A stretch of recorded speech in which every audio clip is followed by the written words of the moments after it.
है elasticity demand क्या करता है, मेजरमेंट करता है, मालूम करता है, एस्टिमेट बेसिकली कैलकुलेट करता है how much quantity demand changes due to change in price. तो वहां पे बोला है कि relative change in quantity demand in response to relative change in price.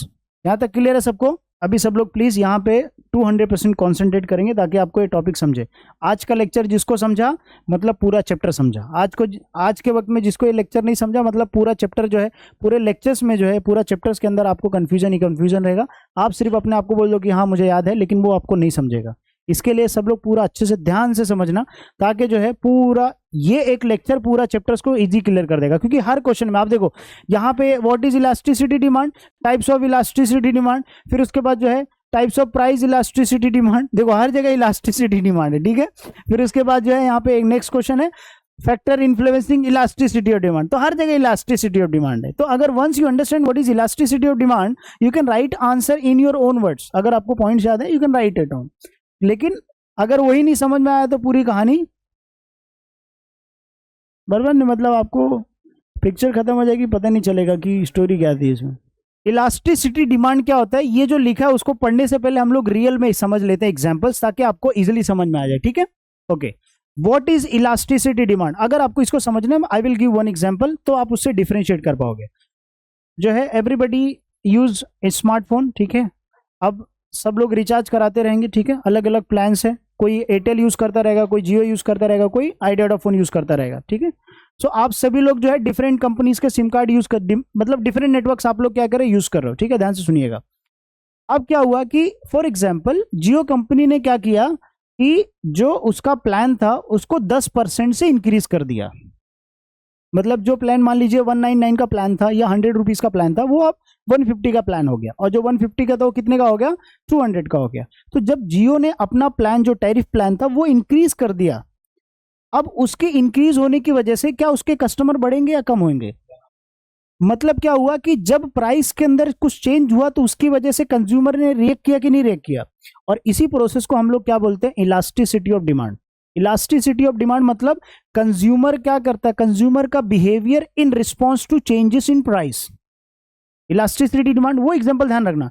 Example क्या बोला मैंने कि अगर प्राइसेस चेंज होता है, मान लीजिए अगर प्राइस बढ़ा दिया, तो उसकी वजह से क्या होगा कि कंज्यूमर का जो रिएक्शन होगा, मतलब वो डिमांड में इंक्रीज और में डिक्रीज, उसी प्रोसेस को हम लोग क्या बोलते हैं, इलास्टिसिटी ऑफ डिमांड। दूसरा एग्जांपल, मान लीजिए अगर पेट्रोल का प्राइस बढ़ जाता है, पेट्रोल का प्राइस, तो लोग जो खुद का व्हीकल्स रहेगा वो यूज करके नहीं क्या करेंगे, वो पब्लिक ट्रांसपोर्टेशन यूज करेंगे। मतलब due to change in price consumer का रिएक्शन क्या हुआ, now they are using public transportation. तो यहां पे क्या हो रहा है, प्राइस चेंजेस होने की वजह से जो है कंज्यूमर क्या कर रहा है, उसका बिहेवियर चेंज होता है in terms of demand pattern में। तो वो कितना % चेंज होता है, और वो रिएक्शन को हम लोग स्टडी करने के लिए क्या करते हैं, इलास्टिसिटी ऑफ डिमांड पढ़ते हैं। इसीलिए इलास्टिसिटी डिमांड का पहला सेंटेंस क्या बोलता है, the term elasticity indicates responsiveness of one variable, responsiveness of one variable. देखो रिस्पॉन्सिव ऑफ वन वेरिएबल, तो यहां पे मैं प्राइस ले लेता हूं, किसका responsive, one variable to change in the other variable, तो यहां पे मैंने डिमांड ले लिया। So once like if the price of the commodity changes it will leads to change in demand. मतलब एक अगर प्राइस के अंदर कुछ चेंज होता है तो उसकी वजह से डिमांड के ऊपर भी क्या हो रहा है, उसके अंदर इफेक्ट हो रहा है।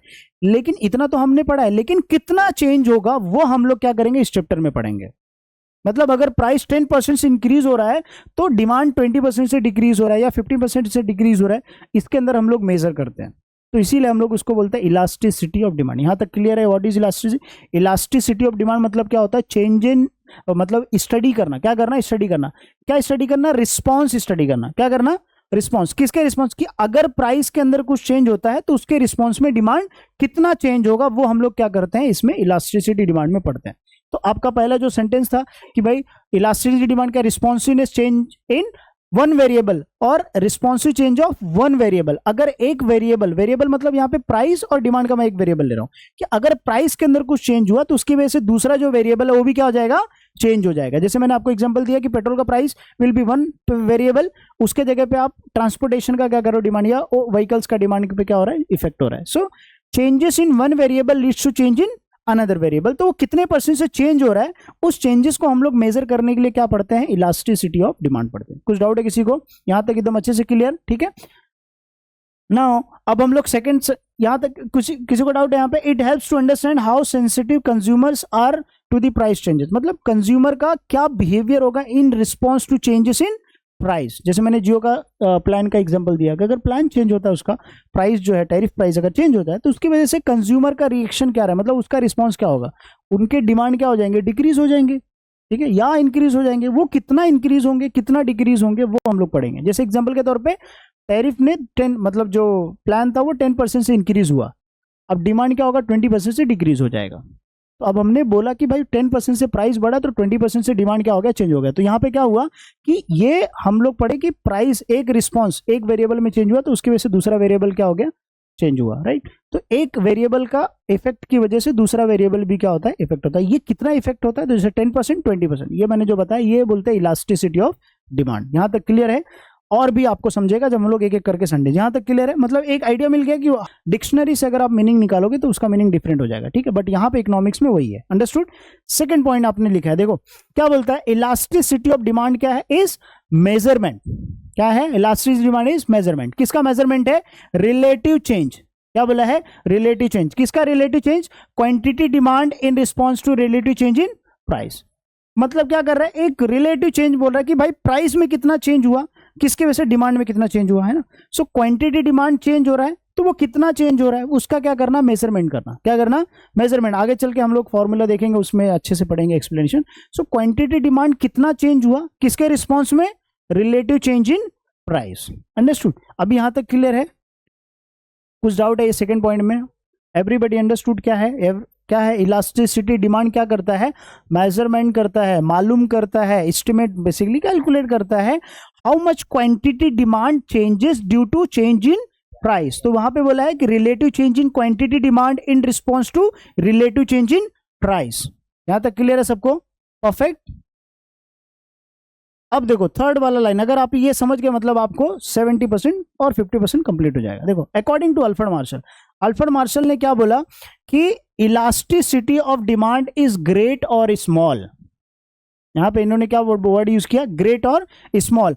तो इलास्टिसिटी ऑफ डिमांड क्या होगा, या तो ग्रेट होगा मतलब बहुत ज्यादा होगा, या तो क्या होगा, स्मॉल होगा मतलब या तो डिमांड ज्यादा होगा या तो डिमांड क्या होगा, कम होगा। यहां तक क्लियर है सबको? कलर में चेंज करता हूं ताकि आपको समझे। Okay, so elasticity of demand क्या होगा, ग्रेट होगा मतलब ज्यादा है, स्मॉल मतलब कम है, ठीक है। आगे क्या बोलते हैं, according to amount of demanded which rises much और little for a given fall in price. ये सेंटेंस आपको पूरा यहां तक करना है कि जो अकॉर्डिंग टू क्वांटिटी डिमांड क्या बोल रहा है, विच राइजेस मच और लिटिल, मतलब डिमांड जो है वो ज्यादा बहुत बढ़ रहा है या थोड़ा बढ़ रहा है। क्या बोला मैंने सेंटेंस, क्वांटिटी डिमांड जो है वो ज्यादा बढ़ रहा है या तो थोड़ा बढ़ रहा है, लेकिन इंक्रीज हो रहा है। So quantity demand increase high मतलब बहुत ज्यादा हो रहा है, मच चेंज हो रहा है, या क्या हो रहा है, लिटिल या थोड़ा चेंज हो रहा है, लेकिन चेंज हो रहा है मतलब इंक्रीज हो रहा है, क्योंकि यहां देखो राइज लिखा है, rises, that means demand increases, बहुत ज्यादा और थोड़ा, लेकिन यहां पे राइज हो रहा है। ये सेंटेंस सबको क्लियर है? क्या बोला मैंने कि क्वांटिटी डिमांड जो है वो बढ़ रहा है, या तो बहुत ज्यादा बढ़ रहा है या तो थोड़ा बढ़ रहा है, लेकिन क्वांटिटी डिमांड क्या हो रहा है, बढ़ रहा है। यहां तक क्लियर है? ये सेंटेंस को समझो। क्या बोला मैंने, क्वांटिटी डिमांड बढ़ रहा है तो बहुत ज्यादा बढ़ रहा है, क्या हो रहा है, थोड़ा बढ़ रहा है, किसकी वजह से, फॉल इन प्राइस, मतलब प्राइस के कम होने की वजह से। किसकी वजह से, प्राइस कम होने, मतलब अगर प्राइस कम हो जाएगा तो डिमांड बहुत ज्यादा बढ़ेगा या थोड़ा बढ़ेगा, लेकिन डिमांड बढ़ेगा। तो ये सेंटेंस का समझो, according to quantity demand which rises much और little for a given fall in price. अब उसका अपोजिट क्या हो जाएगा, देखो क्वांटिटी डिमांड क्या हो रहा है यहां पे, फॉल्स, क्वांटिटी डिमांड क्या हो रहा है, कम हो रहा है। अब कम कितना हो रहा है, बहुत ज्यादा कम हो रहा है या थोड़ा कम हो रहा है, किसकी वजह से, for a given rise in price, price के बढ़ने की वजह से डिमांड कम हो रहा है, थोड़ा कम हो रहा है या ज्यादा कम हो रहा है, उसको हम लोग क्या बोलते हैं, इलास्टिसिटी डिमांड बोलते हैं। एकदम इजी है, इजी टू। तो आप सेंटेंस को दो चीज में ब्रेक करोगे तो आपको समझ में आएगा कि अकॉर्डिंग टू अल्फ्रेड मार्शल ने क्या बोला, डिमांड जो है वो बहुत ज्यादा चेंज होगा या थोड़ा चेंज होगा, ठीक है। फिर बाद में उन्होंने क्या बोला कि क्वांटिटी डिमांड जो है वो राइज हो रहा है, बहुत ज्यादा राइज हो रहा है या थोड़ा राइज हो रहा है, किसकी वजह से, प्राइस के कम होने की वजह से। और डिमांड क्या हो रहा है, बहुत ज्यादा कम हो रहा है या थोड़ा कम हो रहा है, प्राइस के बढ़ने की वजह से। तो यहाँ पे फॉल और राइज वाला जो है सेंटेंस वर्ड यूज किया, अंडरस्टूड। एक बार आप लोग पढ़ लीजिए, फिर अगर कुछ क्वेश्चन है तो मुझे बताइए। Now you understand what is elasticity demand. Elasticity demand मतलब डिमांड चेंज हुआ in response to change in price, मतलब कंज्यूमर का क्या रिस्पॉन्स होगा प्राइस के चेंजेस की वजह से, उसको हम लोग क्या बोलते हैं, इलास्टिसिटी ऑफ डिमांड।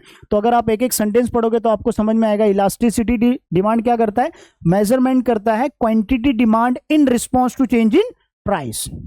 और जो है पहला सेंटेंस क्या बोला कि इलास्टिसिटी डिमांड बेसिकली क्या इंडिकेट कर रहा है, responsiveness change in one variable with other variable, और responsiveness change in price with respect to demand, और responsiveness change in quantity demand with respect to price और इन रिस्पॉन्स टू प्राइस। ये English word है, लेकिन अगर हिंदी में बोलोगे तो क्वांटिटी डिमांड चेंज हो रहा है किसके रिस्पॉन्स में, प्राइस के रिस्पॉन्स। ये स्टडी करना तो बेसिकली इलास्टिसिटी डिमांड करता है। एवरीबॉडी अंडरस्टूड, यहां तक समझा, ठीक है। आप लोग लिख लीजिए एक बार, ठीक है। अब यहां पे देखो लास्ट वाला सेंटेंस लिखा, आपको समझ में आ जाएगा। It is the ratio of percentage change in quantity demand of a commodity to a percentage change in price, understood. अभी एकदम अच्छे समझ में आया कि what is elasticity demand. Next time कोई पूछा इलास्टिसिटी डिमांड क्या होता है, उसको एक लाइन सेंटेंस में बोलने का आंसर क्या बोलने का, कि कंज्यूमर का क्वांटिटी डिमांड चेंज होना इन रिस्पॉन्स टू प्राइस, ठीक है। उसी सेंटेंस को आप बना के इंग्लिश में लिख सकते हो, measurement of quantity demand is relative change in quantity demand with respect to relative change in price. आप इसको इजी में बोल सकते हो, quantity demand changes in response to change in price. So elasticity demand basically measurement करता है, क्या करता है, मेजरमेंट करता है कितना क्वांटिटी डिमांड चेंज हुआ in response to price, understood. आपने किसी को लाफा लगाया, अब वो कितना लाफा लगाएगा, वो क्या हो गया, रिस्पॉन्स हो गया, बरोबर। एक लाफा लगाया, अब उसकी वजह से कितना 10 लाफा खाया, तो क्या हो गया, रिस्पॉन्स। कि अगर एक लाफे के रिस्पॉन्स में आपको 10 लाफा मिल रहा है तो रिस्पॉन्सिवनेस चेंज, ठीक है, अंडरस्टूड। ये मत लिखना नहीं तो फिर मेरे को या ऐसा हो सकता है उसका एक मैसेज है हाय और हम लोग ने 10 मैसेज भेज दिया, पर 1 मैसेज का रिस्पॉन्स 10 मैसेज, ओके। उसी तरीके से if changes in quantity demand, कितना प्राइस में चेंज हुआ, 1 रुपया प्राइस में चेंज हुआ तो उसकी वजह से 10 क्वांटिटी डिमांड बढ़ गया, अंडरस्टूड।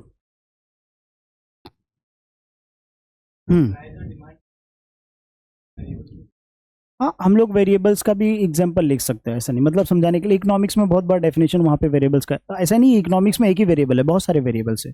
जैसे हमने फर्स्ट चैप्टर पढ़ा था ना, तो उसमें जैसे माइक्रो इकोनॉमिक्स में और मैक्रो इकोनॉमिक्स में, तो माइक्रो इकोनॉमिक्स में जैसे प्राइस था वो वेरिएबल था, कॉस्ट एक वेरिएबल्स था, मैक्रो इकोनॉमिक्स में इनकम एक वेरिएबल था, है ना। तो अलग अलग ऐसे बहुत सारे वेरिएबल्स होते हैं। यहाँ पे हम लोग वेरिएबल का कुछ भी एग्जांपल तो दे सकते हैं, जैसे पेट्रोल का एग्जांपल और व्हीकल्स का एग्जांपल दे सकता है, जियो का जैसे प्लान का और उसके प्राइस का एग्जांपल दे सकता है। You can give example accordingly. आप वो एग्जांपल याद रखना, जब भी आपको कंफ्यूजन हो तो वो एग्जांपल समझ जाना जियो वाला, तो आपको आइडिया लग जाएगा कि हम लोग क्या पढ़ रहे हैं, ठीक है।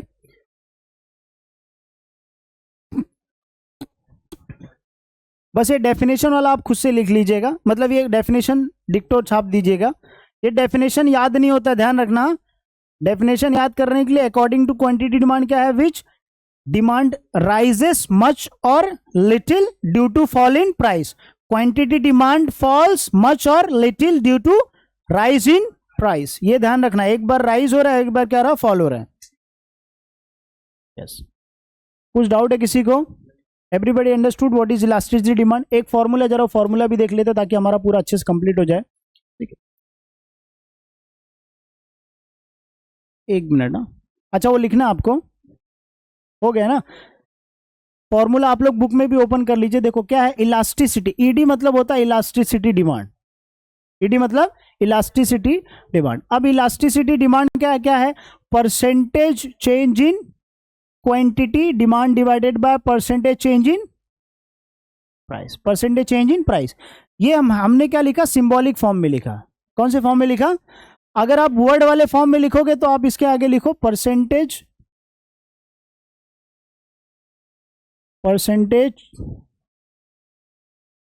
In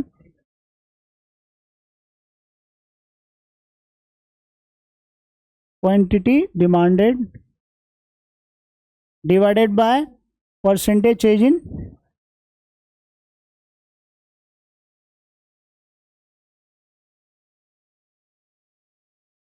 price. ठीक है, हाँ हाँ, divided by percentage change in price. Sorry हाँ, ये डॉक्टर वाली राइटिंग लिख दिया मैंने। ठीक है, बुक में भी लिखा रहेगा, आप देख सकते हैं। बुक के अंदर ना बहुत सारा एक्सप्लेनेशन दिया है, उसका सॉल्व करके दिया है। तो अभी हम लोग जब थर्ड लेक्चर करेंगे ना, तो थर्ड लेक्चर में आपको मैं पूरा फॉर्मूला सिंप्लीफाई करके बताऊंगा। डोंट वरी, मैंने मैथ लिया था 12th में, तो उसमें मैथ आता है, तो I can explain you think बहुत सारे कंसेप्ट। नहीं नहीं, I got 80% out of 100। How could you say that? पूरा बुक्स मैंने पढ़ लिया था, समझा क्या? सिर्फ मेरे को जैसा मैं आप लोग को गाइडेंस करो वैसा गाइडेंस देने वाला कोई नहीं था, नहीं तो फिर मैं बोर्ड में 90+ स्कोर कर दिया होता। ये कुछ एग्जांपल्स दिए हैं, वो नेक्स्ट लेक्चर में हम लोग डिस्कस करेंगे। पेट्रोल का तो एग्जांपल हमने दिया, यहाँ पे सॉल्ट्स और मेडिसिन का भी एग्जांपल था, बट ठीक है, विल डिस्कस लेटर ऑन।